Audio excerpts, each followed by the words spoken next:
financial independence firm. Today we're going to be doing something a little bit different. We did it once before. We did a reaction. We're going to do a partial reaction, so we're not going to watch the full thing. We will clip it in the description below. It's phenomenal. Think you all should go ahead and watch it when you have some free time. But this is going to be to Josh Johnson, comedy special. I've been meaning to get to it. Obviously, I haven't. It came back out in March, around tax time. So we're going to go ahead and we'll jump right in. We're going to jump right in. I'm going to show you his first piece here. If you got something back with your taxes, let's say you pay your taxes, they give you that tax return and everything. You can read all the numbers, why they say you owe what you owe or why you got back what you got back. And then they list next to that what they paid for with it. That might make people feel a little better, you know, because we don't know where our tax dollars go exactly. So then something happens and you feel like you're paying for that and you're like, this isn't what I paid for. And somebody should tell you, oh no, this isn't on you. That's not, that wasn't your money. You know what I mean? Like paying taxes as part of a country feels like when the bill comes and you got to split it, but you only got wings.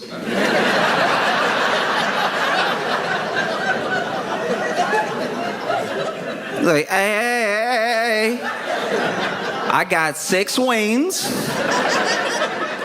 All right, there are 6 sets of bones in my basket. I didn't take any errant bites or anything. And some of y'all are alcoholics. I am not prepared to split this bill. If we don't have a say, they should at least let us see. At least that's the way I looked at that. If we don't have a say, at least let us see. The first thing that came back to my remembrance was when I lived in Maryland for a couple of years, and I was going to different churches, and I found this one church. It's a pretty, big church, and I liked them for their word. But at the end of the year, they sent me a sheet or some sort of form where it was very organized. It showed how much I tithed, but not only that, it then showed me where my money went. And I'll be honest, it was one of the first churches that I've ever been to. Actually, it was the first church that I've ever been to that did that. And it helped me have a trust with the church. It helped me have trust with that entity. That relationship became stronger between me and the church, that specific church. And I think that I'm just saying, I know how it worked for me. Y'all tell me in the comments.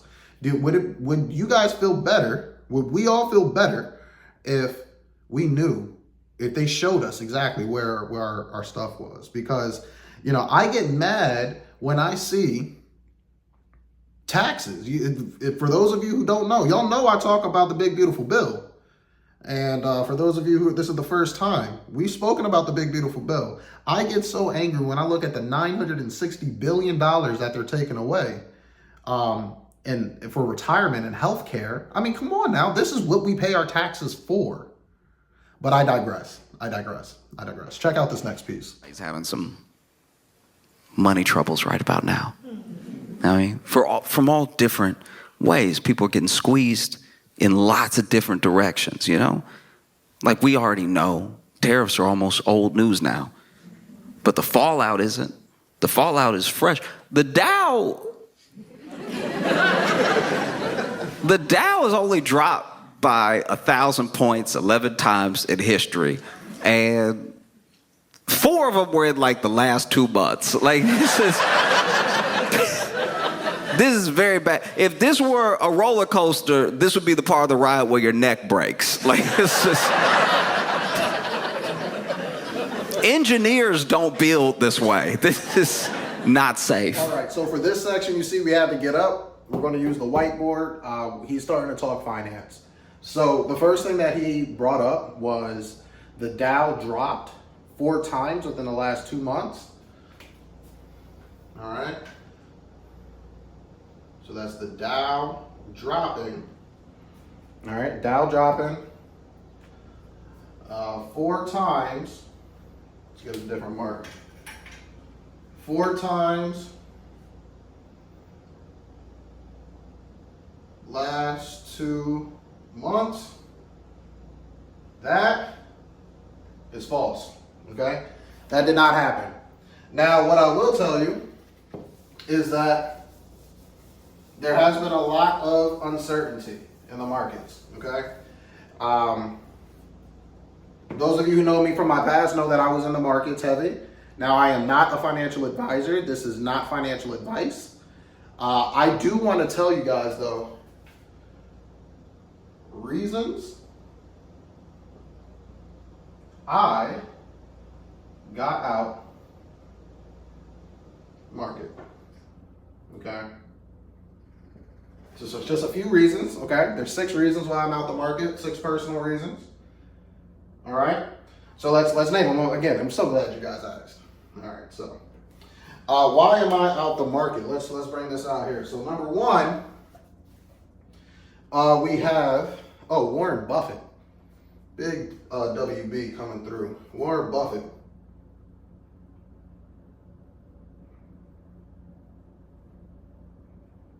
So this is more just personally me as to why he's one of the most successful investors of, anybody's lifetime. He has great philosophies, and I have made a lot of money following his philosophies and following the money. That's what they say, right? Follow the money. And I've noticed a pattern of his over the past year, maybe year and a half, where he has been reducing his position in the market. So I wanted to copy that. Second is client stories. All right. So this one is very crucial and pivotal for me specifically, because I told everybody here about December of 2022 how a lady came to me, and this is still, ramifications of the pandemic, and she was in her 60s. So less than 5 years away from retirement. And in 12 months, mind you, she lost over half of her retirement. So again, we've had this conversation. I don't want to go too far down it, but what does the rest of her retirement look like if she decides to retire at the same time? Or how much longer is she going to have to work? So I don't want exposure in an uncertain time in market. That's sort of just my philosophy. I don't want any exposure. Next up, why is Elijah out the market? Number 3,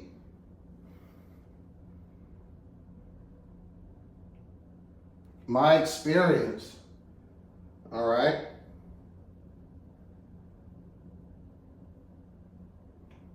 Now, when I say my experience, I'm just talking about work experience here.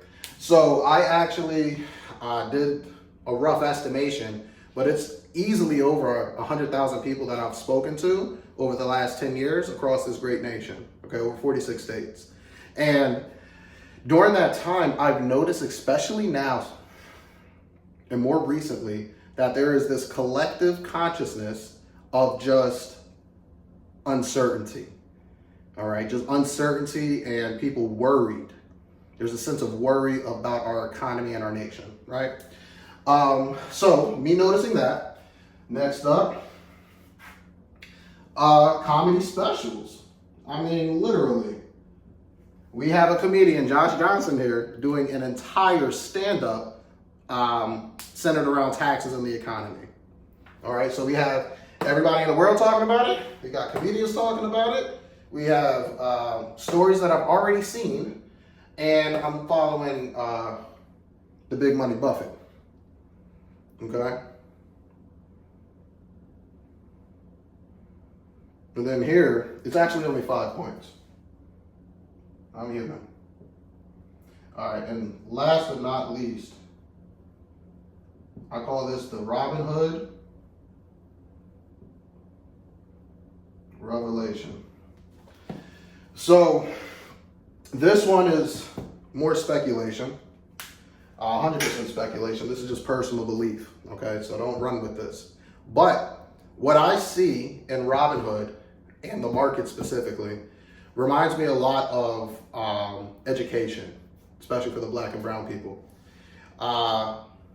education at one point or another was actually a barrier to success.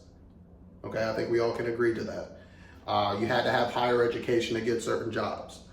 But once education no longer was a barrier, that's when we, black and brown people, witnessed the devaluing of the degree. And no longer did it become a barrier, or was it a barrier, it then became a burden to us. The degrees weren't worth as much, but cost more than ever. And I'm very fearful that this is ringing very similarly true, eerily parallel to what I'm seeing in Robinhood. I'll never forget when I first got exposed to it. I was in mortgages at the time. I was, talking to a companion of mine, and he is set. He's set. And he got a lot of his success through stocks. So I'm just begging him, like, bro, how did you get this? How did you know? Blah, blah, blah, blah. And he told me about this app, and it blew my mind. I said, wait a minute. I can have access to these markets without a person, without a bank, without a representative for me. I have immediate access. And what I fear is that we are all putting our money into this big bucket, is the way I see it. And there's absolutely no protection in this bucket. And I think of my client's stories of when she lost 53%. And I can only imagine what that would happen at a large scale.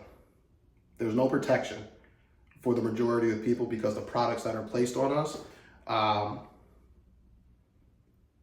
not positions of power. But I had to bring out the whiteboard a little bit because what he said in this section, I do understand. He even said engineers don't build this way. And I cannot wait for you guys to see the next piece here. We have a lot more to go. Well, not a lot more, but it's just so compact with great information. Can't wait for you guys to see. I've talked about it before, but those people on the money channels, they're still a bit nervous. They're still freaking out, They still come on every day. One of my favorite things about watching them now is they talk to us like we're the news. They're there doing the news, but they look right in the camera like, I don't...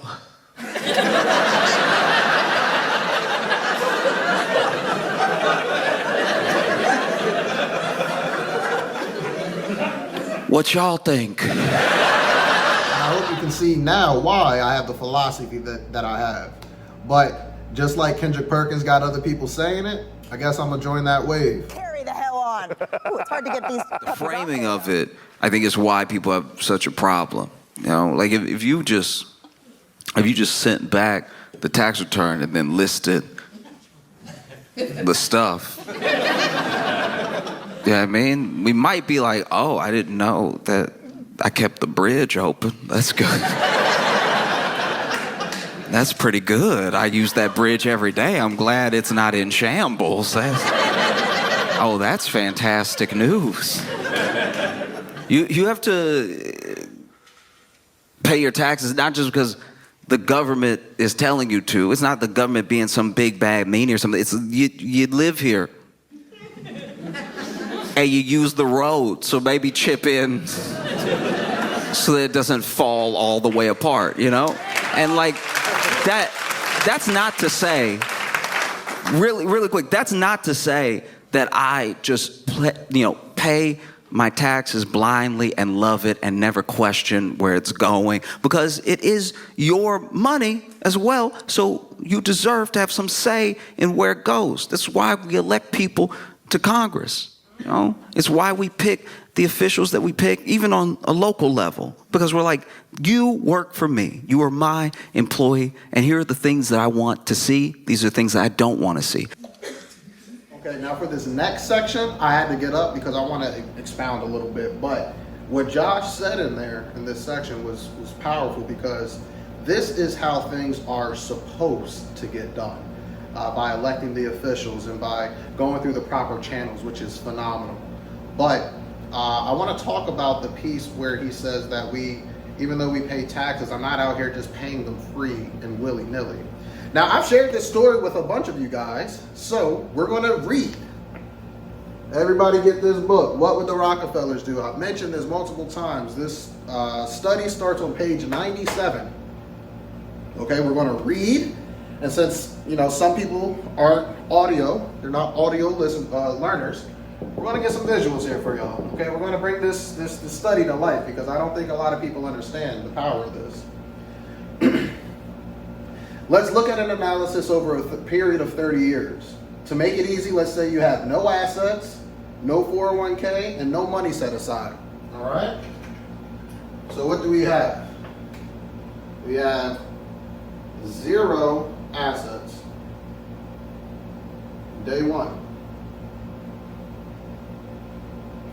At the start. All right? You have no assets, okay? But what you do have, you have one powerful asset, and that's your earning potential. Let's say that you're making $100K a year. Okay? So you're making $100,000 per year. That's your income. Okay? We'll actually move this over because there's a glare here. All right. 100,000 in income. All right, cool. We got 100K in income. That means over the next 30 years, you'll have a total of $3 million flowing through and out your hands through your job. So over 30 years equals $3 million.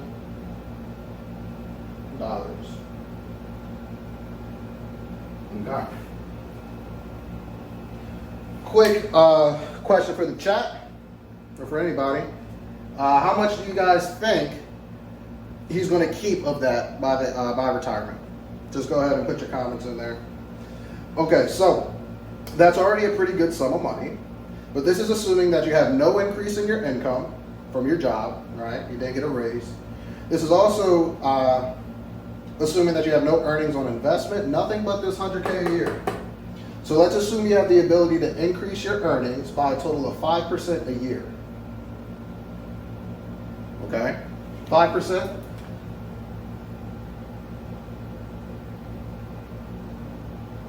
Annual increase.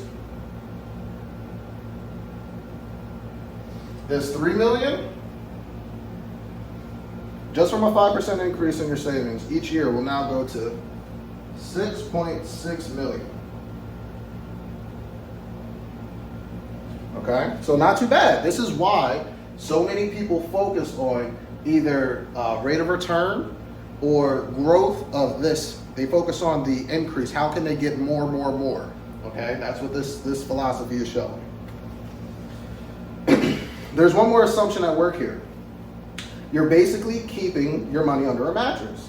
It's not working or earning interest for you at all.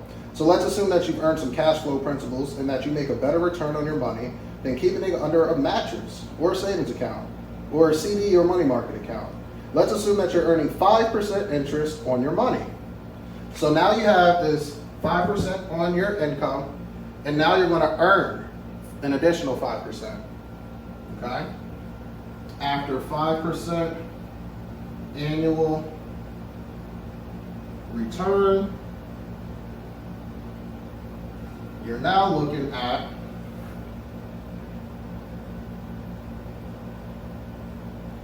$12.9 million. All right? Follow me, guys. Follow me. Promise. Promise it's worth it. All right, so this is the new number. This is your situation. You start day one. You have no income, no assets. You do have a job of 100K.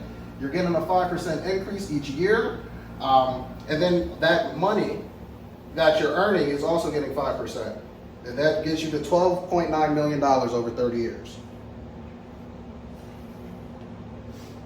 The question is, how much of that money are you holding on to? How much just slips away? There's obviously a number of large eroding factors, okay? He goes into those eroding factors, and then he talks about taxes, y'all. So let's just jump down to taxes. This is page 98. When we calculate 40% of your income going to taxes over a 30-year period, this 12.9 suddenly drops to 7.7. All right? So actually, we're going to do this.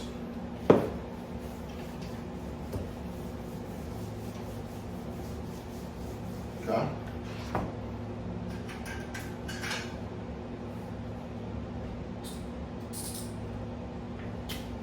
We go from 12.9 million. Then we have multiply this by 40%, which is for taxes, equals the new number of 7.7 million. All right, don't go crazy on my handwriting, y'all. Can y'all see that better? No? Stick with black. We'll stick with black. All right, so we're at 7.7 million just after taxes, y'all. Almost half of your income. The second major factor that we talk about is interest. Then we have, so after interest is about 35% on average for Americans. So your 7.7 times 0.35, and this is for interest. Now we're down to a whopping $3.2 million. So you can see how quickly these eroding factors are taking away our wealth, okay? And then the average living expenses. So you go into the grocery store, you having a fun time. Are you a drinker? Do you vape? Are you a Jeep or whatever you're into, right? On average, that's 23.5%. So we're looking at 3.2 mil times 0.235, and this is for life, just living. I'm gonna put living. This now gives you $194,000. So although we started with 12.9 million for retirement, at this, he's going to have $194,000. Now, reason I bring this up, how is he supposed to handle retirement when he's used to a $100,000 lifestyle and he doesn't even have enough for 2 years? Now, watch this. This is where the study gets really interesting. So he did a study showing, right here, this is on page 99. Most retirement planners will tell you that the solution is to focus on increasing your rate of return. Let's follow their advice. Let's see how the numbers play out. Instead of the 5% of interest rate on your earnings, let's increase it to 10%. Well, by increasing your earnings from 5% to 10%, you will go from this $194,000 to $433,000. So what just happened? So in the very beginning, how we said we're going to get a rate of return on our money at 5%. So this is what happens. Instead of getting 5% a year, you're now getting 10% a year, which is pretty darn good if you can find that for 30 years. So now we have $433,000. So yes, by chasing a higher rate of return, does it help your income? Does it help your bottom line? Does it help your retirement? Yes, we can answer that question with confidence. However, is that enough for retirement for him? He can get 4 years of his current lifestyle. Now, where it gets fun is, so here on page 101, let's, for this same example, so for this example, we increased rate of return by 5%. So this has gone up. And this equals 433. Now for this one, we're going to reduce from this big number here, this $12,000 or $12 million number. Instead of paying 40% in taxes, if we can reduce it just by 4%, 12.9 million times 0.36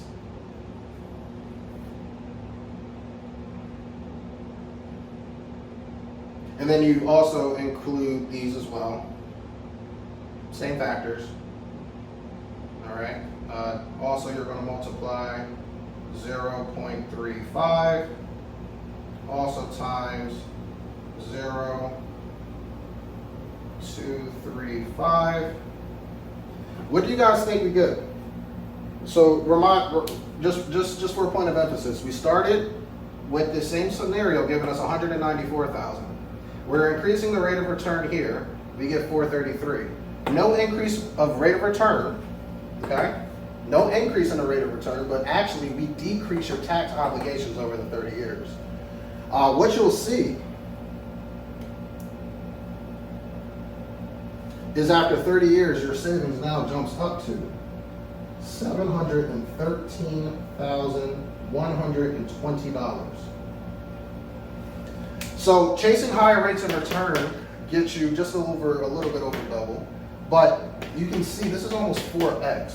So the point of this study that blew my mind, y'all, is that chasing the highest rate of return always isn't best. Actually, more times than not, it's more detrimental, and I can prove that as well, but that's not what this is about. It's about protecting taxes. So when Josh says that we're not out here just to pay taxes blindly, I completely agree. We all live in America. We all need to be doing our part. But when I sit here and see that those who are making the most, even if we can just hit them with the 4%, what that would do for us, what that could do for the economy, this is the thing that we should be focused on in retirement planning, y'all. The how can you protect what you already have? You had $12.9 million coming through your hands. How can we keep that? That's already a good number. How can we keep more of this? When you focus on how to keep more of this instead of chasing the wind, it becomes a lot easier. Your plan becomes a lot more clear and concrete. But I had to share that. I've been showing you guys this book forever. It's very affordable. And I know a lot of people don't read, so didn't plan for it to be this long, but y'all needed to get this. Check out this next piece. I do get upset when I see it blatantly being misused. You know, like when Pete Hegseth is supposedly building a $40,000 studio in the Pentagon to do his makeup before he goes on TV. I'm like, that, if even $1 of that is mine, I'm very upset. Like, I'm not saying I'm the whole 40, but like, that's so insane. So this goes right back to the other point that we made last time, where I'm not mad at, the system, but it's when there's blatant disrespect that's placed in front of us. I didn't hear about the Pete guy, the Secretary of Defense having a makeup room in the Pentagon. But it makes a great point. Now, for me, what I care about is the big, beautiful bill. I care about Social Security. I care about the Economic Security Act that was changed. So I care about the $960 billion, almost $1 trillion being stripped away from benefits, Medicare, retirement, Social Security. That's what I care about. That is what gets infuriating. It's not about not paying taxes. I don't mind paying taxes. It's just, where is it going? Where is it going? But hopefully this next section, I don't know how copyright works. Hopefully this next section I don't get copywritten. It's a little bit longer. So check them out. Especially tough right now because I think people are getting squeezed from more angles than we thought was possible, right? It's like, wages aren't increasing, jobs are hard to come by because of layoffs. Some of the layoffs are like the seasonal layoffs when, companies restructure and everything, things that we're actually used to. But then some of them are people losing their jobs in government. Some people are losing their jobs in the private sector in place of potential like AI advancements and stuff, all while you have the tariffs going on.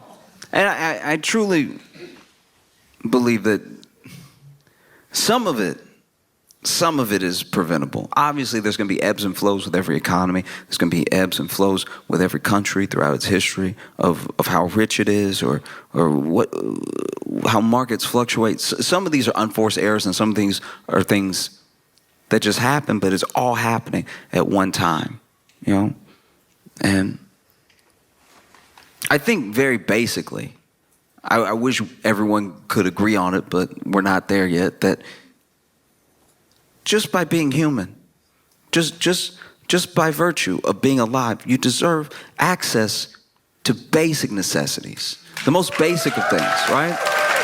And especially if you're working. If you are working full time and you're still struggling to get the basic, we're talking about food, water, and shelter. We're talking about the most basic things. And I think sometimes when you bring up the people who are having a rough time, they're having a rougher go of it than is just, right? Life isn't fair, but you build the scale so that things can level out, so that they can be just. And when you talk about people who are having a rough time, who need extra help to try to get level, and they're working, they're doing their best. I think people conflate that with people who want luxuries or they want something for free. These people are already working. We are the hardest working country in the world. We clock more hours than anybody else, and we every year have less and less to show for it. We have less to show in healthcare, we have less to show in education and possibility of upward mobility. Every year we work harder, and every year we have less. We take less vacation days than pretty much anyone in the world, and for all of our hard work, we are not seeing the fruits of our labor. And there are people who will tell you, oh, but if you just work a little bit harder, if you just do it this way, oh, I'm smart, I figured it out, you will too. It's people who are not addressing the fact that everyone does not get a fair shake. You know, like you only need to look at me as an example. You don't think I want to be in the NBA? Josh said a lot of things that I thought were powerful that I actually want to reiterate, okay? He said that being a human, you should have access to basic, essential things. We need to build things so they can be just. How we're the hardest working nation in the world, and each year we have less and less to show for it. He gave examples of us working the most hours, we have the least vacation days, our education is decreased, opportunity, healthcare, retirement, housing. So my thing is, like, this is the contract, okay, of the government. This is the government's responsibility. You're supposed to provide a plan for the people of the nation. They agree and buy into the plan, and then you give those benefits. And until the government specifically addresses those concerns of education, housing, all the things that we name, retirement, Social Security, healthcare, my company is here to fill the gap, okay? I filled the gap for myself. I'm working on filling the gap for my family, and you can be that same person to fill the gap for yours, okay? But here's the next clip. It's bad. It's bad, and it shouldn't be this bad, you know? You work, you pay your taxes, those things should come back to benefit you, and it's still, that there's a narrative that's going on that's got all of us really going after and arguing with each other. As if there's limited resources, as if there's limited money, as if there's limited opportunity, and we know there's not. We know that there's actually plenty to go around. Even with the hundreds of millions of us that are in this country, there's plenty to go around, because we know how much billionaires have. Because they make it known how much they have, you know? Like you see how much land they own, and you're like, that is a lot of people could live there. That's crazy.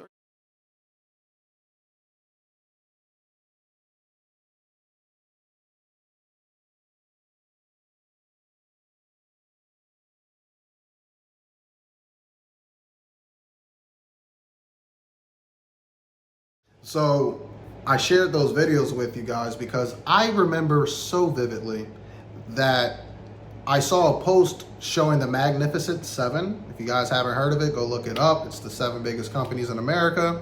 But the Magnificent Seven during the pandemic, actually, all of their net worths increased, like, significantly. And the world, the nation, is going through a pandemic. People are losing their jobs. People were losing their houses. It was a crazy time. And Mark Zuckerberg, I think you own YouTube. I don't want any smoke. Jeff don't want any smoke. I just thought it was interesting because I couldn't find the video, the post throughout the sea of saved that I have in my Instagram. But I thought it was very interesting that AI doesn't know how much money they specifically increased during the pandemic. Very interesting. But we're actually almost done. There's only 2 more pieces here. In what world should it be like this? That's crazy. And then the narrative gets put back on us that we deserve these pennies, that we deserve that, ladies and gentlemen, is the whole purpose why I exist, okay? The promise that was given to us, this Social Security, this Economic Security Act for the entire nation, where the people agree to, the terms have been shifted on us, okay? And we need to do something about this now, because it's not your fault that they began pushing this narrative onto you. It's not only the narrative that they pushed onto you, it's the responsibility. That was never supposed to be yours. So to Josh, I also want to share your intro. I thought it was very beautiful. So I'm going to share this intro of his tour. Please check out, he posts pretty consistently. Go check him out. But before you do, listen to the heart of why he named his tour Flowers. A lot of people have asked me why I called the tour Flowers, and obviously flowers are cool, and I'm covered in flowers or wearing a flower suit or whatever in some of the pictures. But the real reason is because when I look at people, I see people obviously, but I also see like a garden, and gardens are built out of what you nurture, what you plant there, and what you help grow. And it's the mission with flowers to build and bring as much community as possible, bring it to people who feel like they don't have it, and nurture it in the places that are already doing a great job. And so, whether it's me doing something, or it's the flower girls, or it's just like the staff as a whole, we're all striving to leave a mark on every place that we go, to make it feel a little bit more unified in any way that we can.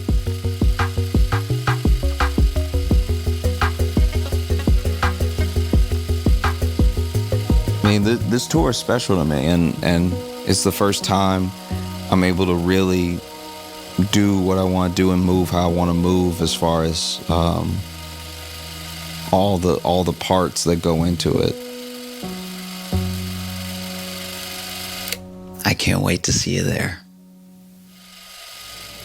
Josh, by any chance, if you see this video, I want to let you know you did a phenomenal job, and your message hit home with me, because I feel like the bamboo doctrine is what has been revealed to me.